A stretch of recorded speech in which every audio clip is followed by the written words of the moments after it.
Hi, I'm Jason. This is the Regular Magazine, and in this video we're going to look at using local history for wargame campaigns.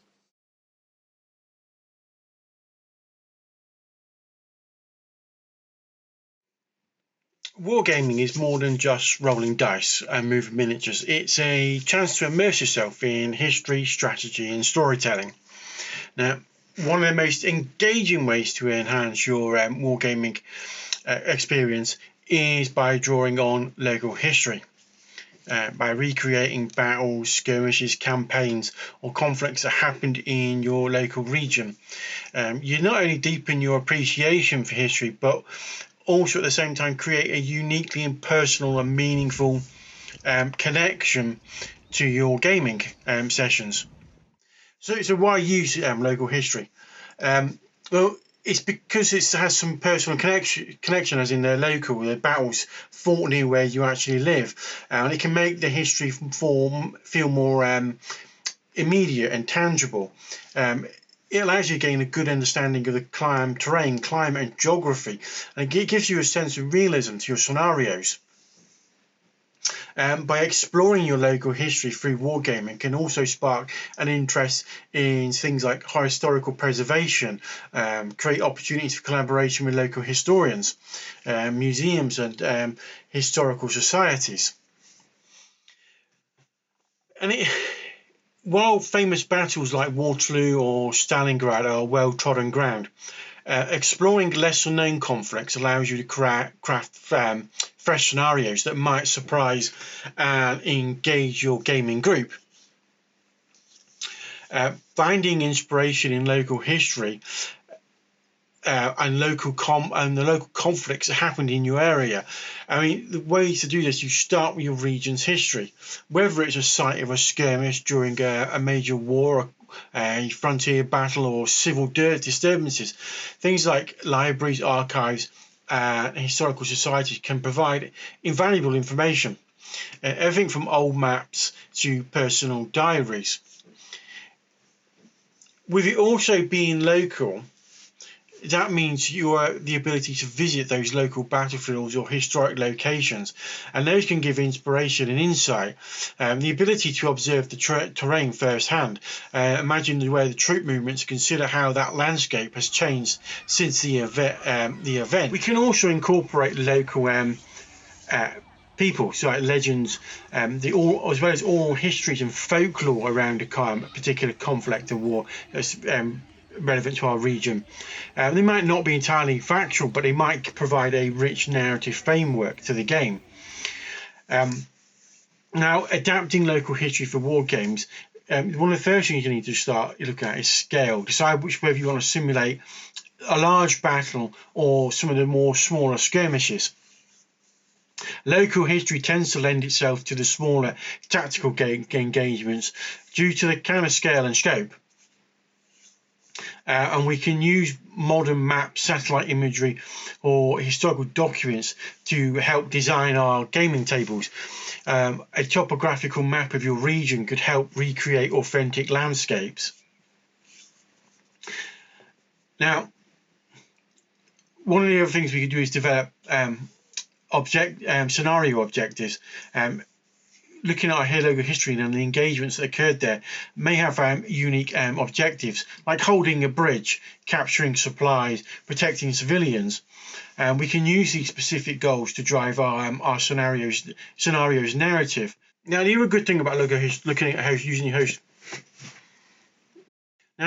about using local history is that we could research local units, weapons, uniforms and tactics that are used in those conflicts. And a lot of detailed useful information is available and we can base it on similar units for those period. And we can also engage with maybe some local experts, partnering with maybe local historians or educators to gain a more accurate and deeper insight. They may even help publicize your events if you're planning to hold events around local scenarios, host campaigns and organize wargaming events and focused on a significant local battle or campaign. Hosting it at a historical site or a museum might drawing participants and spectators. Now, you can also do things like share your research and scenarios online, or in local magazines and publications. And this will not only promote your work, but it might inspire others to sort of also explore their local history for wargaming ideas. Now, using local history for wargaming does more than enhance your tabletop experience. It encourages historical inquiry and fosters a sense of place and helps keep those stories alive of the past. Now, whether you're going to recreate a Revolutionary War skirmish in New England, or Viking raid on a European coastline, or a frontier clash along the American West, or like I did, look at the English Civil War in your local area. The local history brings a lot of depth and authenticity to your games. By engaging with the past in this way, wargaming becomes more than just a hobby. It becomes a way to sort of honour and understand the people and events that shaped your local community. Diving into your local archives, exploring the battlefields of your backyard, and letting that history fuel your next campaign. Now, a number of years ago, I did this. I wanted to do English Civil War, but I didn't want to do on a sort of grand scale. I decided I wanted to look at what was occurring where I was living locally. So I looked at Derbyshire and South Yorkshire, and one of the characters that popped up was head of parliamentarian forces called John Gell. So I built a campaign based on what he did with his forces in my local area, and I looked at all the local sites and some of the skirmishes that occurred during that period under his command. And then I was able to actually visit some of those locations and historical sites, as well as diving into a lot of local history, looking in the archives and stuff like that. I think it gave my campaign a bit more of a narrative feel and story to it, because we were looking at actual people that existed within our local area. We looked at what some of the skirmishes and engagements actually happened at sites and locations in our local area we knew, but that also meant, because they were local, we were able to go and visit those sites and sort of get a much better feel for the campaign and the locations and some of the conflicts and skirmishes that occurred during that period of the English Civil War. And it was a good way as well of building a small force, because we were basing it on the forces that were within our local area and the ones that operated and campaigned in our local area. So it gave us also a bit more of a closer connection, I think, because we were looking at it from a very localized area, and rather than a grand scheme sort of picture. And it was I think it was a lot more interesting overall than just playing out English Civil War battles. We were able to do very small skirmish stuff to very mid-sized sort of engagements, and then obviously through research we discovered that John Gell took his forces and fought at larger engagements as well.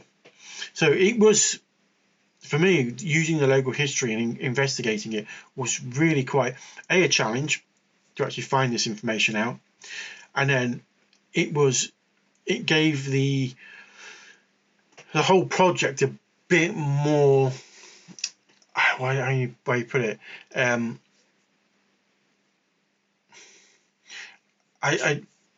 not sure the words for it, but I think it gave us a lot more, kept us in touch with what happened during that period, and how it sort of progressed, and the locations that were fought over, the people that were coming in and out of the area, who the royalists were and stuff like that. I think it was able to get a closer connection to what was going on at that time and what happened. And part of that was because we could actually go and visit those locations because they're nearby, and and we're investigating it at a local level, and we could then go those like take photographs, explore, walk the ground, so to speak. And I think it gave us that little bit closer connection and helped build a more narrative campaign than if we just played random games from the English Civil War. So I always say that if you're stuck for something to do and looking to jump in a new historical period, look at local. So I mean, if you're in the UK, I mean, you've got things like medieval period. It's highly well documented, the events that went on during the sort of medieval period in Britain. You've got English Civil War, that's highly documented. You have got, you know, Dark Age period, but they don't tend to be as well documented of later periods. And then obviously, if you're living up in Scotland, you've got the Jacobite rebellions and stuff like that. And so this is good breadth of history in which you can find out what was going on locally in your area, and then base your campaigns around what those events that happened locally, and build up forces and stuff like that. So I think local history is quite a good way of jumping into a period as well. Anyway, that's all for this week. Don't forget to like and subscribe, and if you've got any comments, leave them below. Cheers.